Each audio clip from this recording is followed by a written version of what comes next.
Hürmetlik vatandaşlık işimizi başlayımız. Bugün Çiğsağ 2019 yıl 8. ayının 17. günü hafta şembe. Leksiyelerimiz paketlenme başlayıp kandak mandak değil mi? Değil mi mavzu mandak? Körgellerimiz paketma. Ya keriyallık mı? Şincan Aktaşlı kitabının kendiki məqsəd taşqarı dünyaya təşviqat, tərqibat edib veriş. Mavzulu xəbər 8. ayının 17. günü Amerika Avazdan Xitay dil proqramı ilan qılındı. Xəbər bundaq başlar.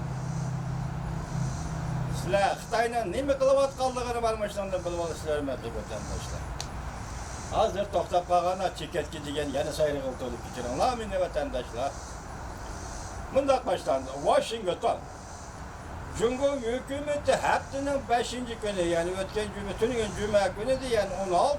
günü yani bir qatam Şinjan doğrusu da Aktaşlık kitap ilan qılıb. Şu yerde yol qoyulğan iqtidar yetiştiriş tərbiyələş xizmetiga aqlaydigan bahane tapdı. Bu xizmette aqlaydigan bahane tapdı.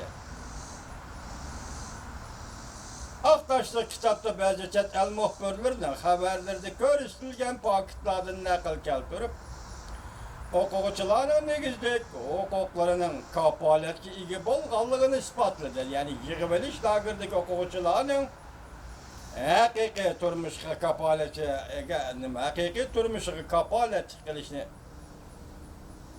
hakiki turmuşga ya hukuklarının kişilik hukuklarının kapaleti igi bolğanlığını ispatlaşqa orundur. Çünkü Aktaş kitabı. Kaşgar'da iqtidar tərbiyələş mərkəzdən tərtibləri qatdı. Bura nurgu yaşlarda radikal ideyalana ziyankeşlik yoxturğan ahvallar bolğan bolsa, az yer iqtidar yetiştiriş yani kəsbi tərbiyələş məktəbində oxutqucu olağı texmi yaxşı durmuş köçürüşdən yollarını getdi. Uların tüküranlar okutuşu Uygur'un yaşlarını türmüge solubilip, ben şundaq değil, caza lagırığı solubilip, yığıveliş lagırığı solubilip, ulağı yaxşı durmuş göçürüştüğün yollarını götüptü. Hayran bulmam vatandaş, hayran bulmam. 60. yıl, 70. yıllarda yezilgili gidi azılı haberimiz var idi. Xitay işkirdi Siçivenden, Xandenden, Xonan'dan, Handan'dan kelgen Xitaylar. Diha Xitaylar Uygur yezilleri çıkıp Uygurları kibaz derişne, konak derişne, terih derişne ügütetti diyen haberleşince bizde her gün. Hayran kalamsılar yoka hürmetlik vatandaşa. Xitay, bu Uygur sen bile alakalı bulmayı durup, senin didarın yüz kadrını kölmeyi durup, 10 milyon yıllar peşap gelip atkan Uygur, bu kandak yaşakanı da. Terihçilikli bilmeydiğen, su başlaşını bilmeydiğen, dihancılıklı bilmeydiğen bir millet, o kanda yaşayanı da Xitay'ı çandırma. Teşvikatın yalgancılıkla başlandığın tergibatçılık bulduğun bozumu çandırma Xitay'ı. Endi bir yakilip nimi de yığıveliş lagırga kamalgan bu yaştayaki Uygurlar turmuş göçürüştüğü yollarını götü. Alaşşehir. Uların tamıqı yaxşı, turmuş şəraiti yaxşı. Muhbir bir neçə nəfər oxucu bilen fikir almışdırdı mesela, şəyə bağlan muhbir. Bir neçə oxucu bilen fikir almışdırdı. Ular yaxşı muamiləyə erişdi. Qaramaq şad xuram idi. Alaşşehir. Bəzilə bu yaş oxucular məcburlanğan deyiş mümkün. Lakin şad xuramlıq niqab bilen oturğu çıxmaylar. Lakin şad xuramlıq niqab bilen oturğu çıxmaydı. Bu xəbər ne? Amerikalı Walt Thompson Xibistin şəhrində nəşr qılınğan xalqara xəbərdə International Box deyilən bunu namlı jurnalda məxsus yazğan xəbərdə göstərdi. Xalqara xəbərlə bu jurnal 3 yıl burun nəşr qılınğan. Xibistin'de xalqara sodunu ilgiri sürüşdü məqsəd qılğan. Diqqətə mənim cümləyə vətəndaş. 3 yıl burun kurulğan, işlənген jurnal, lakin Xibistin'de xalqara sodunu ilgiri sürüşdü məqsəd qılğan. Haqsız tarix qıldığan jurnal bu. Ve haqsız tarix qılğan dikən tizimli elinğam yok, bunu bilgili bulmaydı ekan da, mahiyeti tapıyor. Tampson bu jurnalni haqsiz tarqatuvchi, jurnal tarqatuvchi. Shundaqla bu jurnalning bosh direktori va birdan-bir rasmiy xizmatchisidir. Demak, xizmatchisi o'zi, direktormi o'zi jurnalni bekorga tarqatgan kishi o'zi. Jurnal bir sirli jurnal ekan. Bu Aqtaş kitobni e'lon qilganda davlat mahkamasi, Jungo davlat mahkamasi silg'a olmagan. Bir ish shu bo'ldiki, xabar yozuvchi Amerika ovozidan bu xabarni yozuvchi shunday da'voda ekan. Silg'a olmagan bir ish shu bo'ldiki, jurnalning direktori Tampsondan shu qatam Şinjanni ziyorat qilishni Jungo davlat mahkamasi axborot ishxonasi o'rinlashtirgan. Ana bu bosh bo'lib qoldi degan. Bu Amerikalik jurnalistni Jungoning davlat mahkamasi axborot ishxonasi Şinjanni ziyorat qilishga o'rinlashtirdi. Tasavvurlar nima keldi vatandoshlar? Tasavvur qilavering. Sizning tasavvuringiz erkin dunyo. Bu dunyoda chekdimi yo'q. Bu dunyoda buyruq yo'q. Bu dunyoda ofat yo'q. Tasavvur dunyosida hech nima yo'q. Bir Allah, bir o'zingiz tasavvur qilavering vatandosh. Lekin bu adam pek samimiy adam ekan.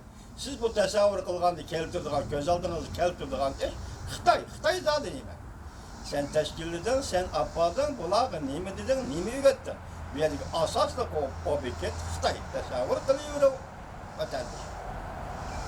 Bir necha oy burun Tampsonga Jungoning Hindistonda turishlik konsulxonasida ishlaydigan bir do'stim bundoq degan. Men yana oshkorlandim.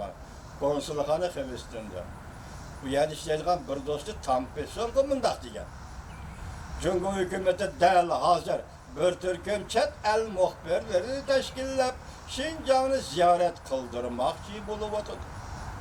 Tampson Şinjanni ziyorat qilishga iltimos yozdi va darhol Jungo tarafidan tanlab olindi. Do'sti deb bu gapni Tampson darhol iltimos qildi.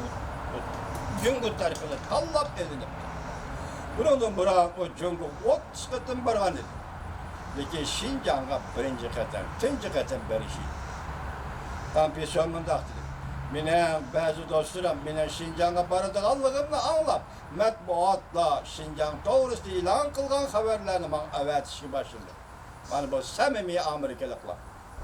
Buning ichida qayta tarbiyalash lageri to'g'risida xabarlar bor edi. Lekin men bo'ldi, bu xabarlarni avatmanglar.